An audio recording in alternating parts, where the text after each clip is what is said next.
Welcome to PushMowerRepair.com. Today we're going to show you how to replace the ignition coil on a Victa power torque engine. So the first thing that we want to do is, because we're going to flip the mower upside down, we need to either empty the fuel that's in the fuel tank, or if you don't mind removing the top cover, you can disconnect the fuel and undo the screws in the top cover, lift everything off, and then you don't have to worry about it. Next, we need to remove the engine from the body of the mower. To do that, we need to remove the blades.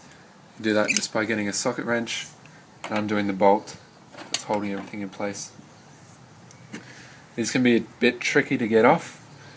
If you find that yours is too hard to do just with the socket wrench alone, you can get a piece of wood or anything that will jam the base plate between the side of the mower and stop it from spinning.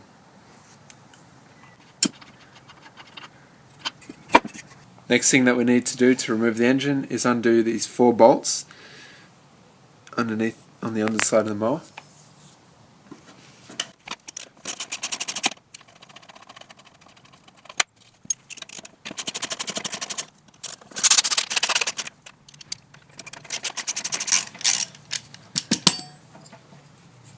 So once you've got just 1 or 2 bolts left, what you're going to need to do is make sure that you hold the engine on the other side of the mower, because it's going to fall out once all the bolts are removed. You can either hold it this way, or you can put the mower back onto its wheels and reach underneath and undo the bolts.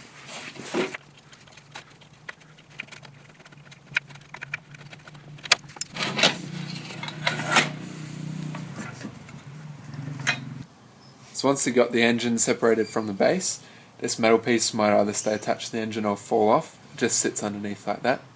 So you're going to know that once, you're going to need to know it to reassemble.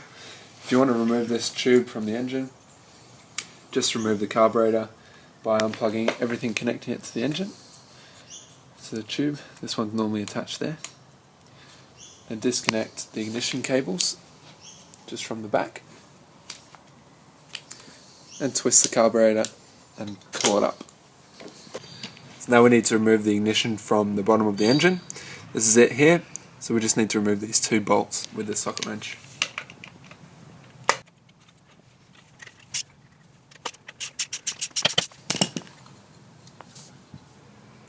So after removing these bolts that were holding the ignition coil in place, we also had to remove these cables which are attached to the back of it.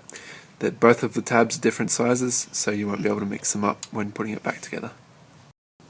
Okay, so this is the new coil that we've got. This one's working. We're just going to install it, and that should fix our problems with getting a spark to the engine. So to install it, just hold it in the right place. Make sure the screws are lined up. Actually, before we do that, plug in the cables. With these tabs, I don't know if I mentioned that before, but they're both different sizes, so you won't be able to plug the wrong tab in to the wrong wire. Line up the screws and the bolts, and do it all up.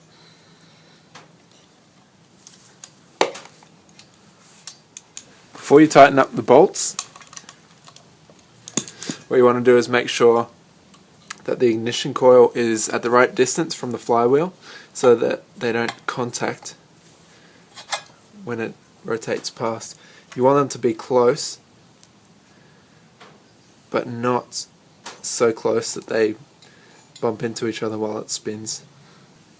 Now you can see that the magnet on the flywheel is at a good distance from the ignition coil. They're not quite touching, but they're pretty close. That's how you want it.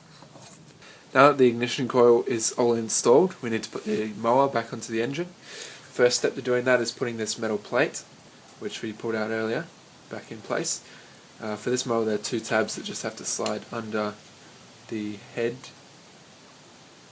and then line up the screw holes, and then lift the engine back onto the mower. Easiest way to do this is to have the mower onto the side so that you can work on both sides, line up the holes for the bolts and screw everything in. Okay, this can be quite a difficult task if you're doing it by yourself, so for the sake of this video, to make it faster, I'm going to get my assistant to help me put it all back together.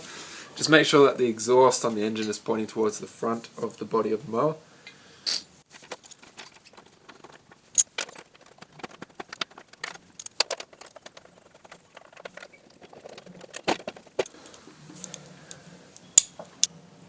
So one thing that you might want to take note of is that the brackets that we took off earlier go in these 3 bolts, and this one in the top corner doesn't have a bracket.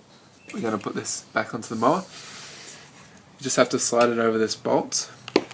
What you want to look out for is, hopefully you can see in the video, these protruding parts from the bolt. That has to line up with the washer. So we'll put the base plate on first. You can see those parts are still sticking out. Get the washer and line it up with those bits, like so, and then it's not going to move around.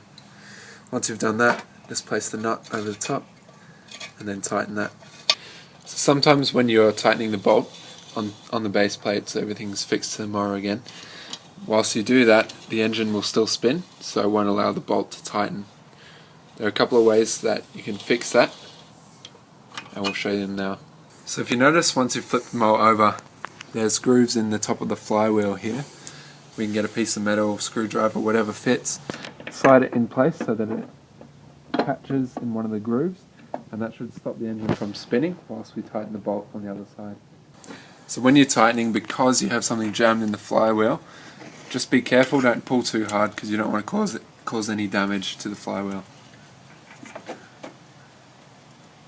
Once this bolt becomes more firm with the flywheel jammed, then you can remove whatever you have jamming the flywheel and then tighten the bolt fully